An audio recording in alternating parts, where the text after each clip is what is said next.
Hollywood's golden age didn't just create stars, it manufactured gods and goddesses. Faces loomed over America from towering movie posters and silver screens the size of buildings. These weren't merely actors. They were ideals. Flawless. Untouchable. Perfect. Or so the studios wanted the public to believe. Behind that illusion was a far more human truth, carefully concealed by publicity departments that operated with almost military precision. During the height of the studio system, physical perfection wasn't a preference. It was an obsession. Actors weren't only expected to perform well. They were expected to embody beauty standards that almost no human body could naturally meet. Those born with physical differences faced an impossible paradox. Their uniqueness might help them stand out early on, but once fame arrived, those same traits became liabilities that had to be hidden, corrected, or surgically erased. What audiences never saw were the painful procedures, restrictive clothing, camera tricks, and emotional toll required to maintain the illusion of perfection. Even stars considered paragons of beauty were often concealing conditions that would have shattered their carefully constructed images. And some delivered their greatest performances while battling physical challenges the public never knew existed. These 7 legends reveal the gap between Hollywood's fantasy and reality, and the extraordinary cost of appearing normal. Our story begins with a man whose greatest struggle was simply breathing. Robert Donat, the star who couldn't breathe. When Robert Donat won the Academy Award for Goodbye, Mr. Chips in 1939, audiences were captivated by his gentle transformation from youthful teacher to aging schoolmaster. It was a performance defined by restraint, warmth, and quiet strength. What viewers never knew was that Donat himself was fighting for breath. He suffered from severe chronic asthma in an era with limited medical treatments. Attacks could render him unable to speak, a devastating condition for an actor whose voice was his livelihood. Combined with mild scoliosis affecting his posture, Donat battled physical limitations that could have ended most careers before they began. Productions were routinely halted when his breathing failed. Emergency medical staff waited nearby. Scenes were filmed in fragments, allowing him to recover between takes. Studios built schedules around his good days, all while publicly attributing delays to technical issues or script rewrites. Donat turned limitation into technique. He developed an economical acting style that minimized physical strain while maximizing emotional impact. Ironically, the fragility he concealed may have given his performances their extraordinary depth. He was forced to turn down major roles, including The Citadel, because his body simply couldn't endure demanding shoots. His career, though brilliant, remained shorter than it should have been. Donat died in 1958 at just 53 years old. His greatest role wasn't any single film, but the lifelong performance of appearing strong while his lungs betrayed him. While Donat hid a condition that threatened his survival, our next star faced something Hollywood considered even more dangerous: an imperfect face. Jean Harlow, beauty by surgical design. Jean Harlow became the definitive sex symbol of the 1930s. The platinum blonde bombshell. Sensual. Effortless. Iconic. But the face audiences adored had been surgically created. Born with a receding chin and softer jawline, Harlow didn't meet MGM's brutal beauty standards. Before she even turned 20, the studio insisted she undergo an early form of chin and jawline reconstruction. Procedures that were experimental, painful, and medically risky by modern standards. These surgeries were performed long before cosmetic surgery was refined. Materials like paraffin wax and early synthetics were used, substances known to shift, harden, or cause infections. But MGM saw the risk as necessary. Physical perfection could be engineered. The studio then erased evidence of Harlow's former appearance. Early photographs were suppressed or retouched. Journalists were warned never to mention changes to her face. The public was told she had always looked exactly this way. The irony was devastating.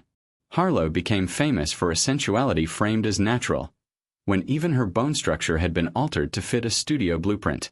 Friends later recalled her discomfort at being valued for an image she knew was manufactured. She died at just 26 from kidney failure, never facing the long-term consequences of early cosmetic intervention. But her legacy set a precedent. Hollywood would no longer wait for perfection. It would create it. While Harlow was reshaped to fit the mold, our next star did the opposite, and changed cinema forever by refusing to hide. When difference became destiny. Peter Lorre. Making different unforgettable. Peter Lorre's bulging eyes, asymmetrical face, and haunting voice made him unforgettable. In films like M, Casablanca, and The Maltese Falcon, his presence was unsettling and magnetic. Lorre was likely born with a thyroid-related condition affecting his eyes. In most actors, it would have been considered disqualifying. Instead of hiding it, Lorre leaned in. He made his appearance part of his performances. Directors realized his eyes weren't a flaw, they were a weapon. Lighting amplified them. Close-ups lingered. What Hollywood feared became his greatest asset. But acceptance came with limits. Lorre was rarely allowed romantic leads or heroic roles. His difference was profitable, but only when it could be coded as villainy, menace, or otherness. Still, he carved out a space few others could, proving that unconventional faces could leave the deepest impressions. Edward G. Robinson. Talent overruled beauty. Edward G. Robinson's face broke every rule of Golden Age leading men. Broad, intense, unmistakable. Some historians speculate his features may reflect a mild congenital craniofacial condition, though never diagnosed. What mattered was how Hollywood reacted, immediately boxing him into gangsters and tough authority figures. Yet Robinson's performances were undeniable.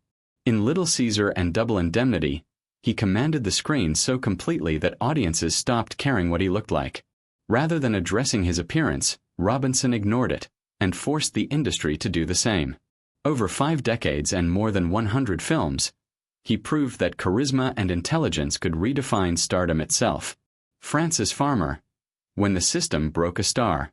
Frances Farmer's story is the darkest of all.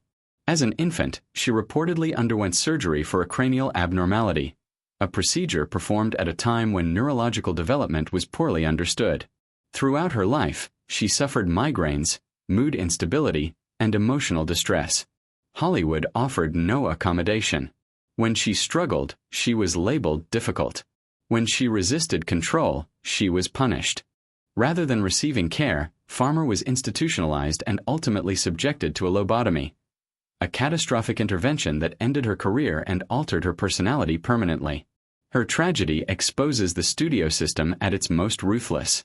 When a star's body or mind couldn't conform, the response wasn't compassion, it was erasure.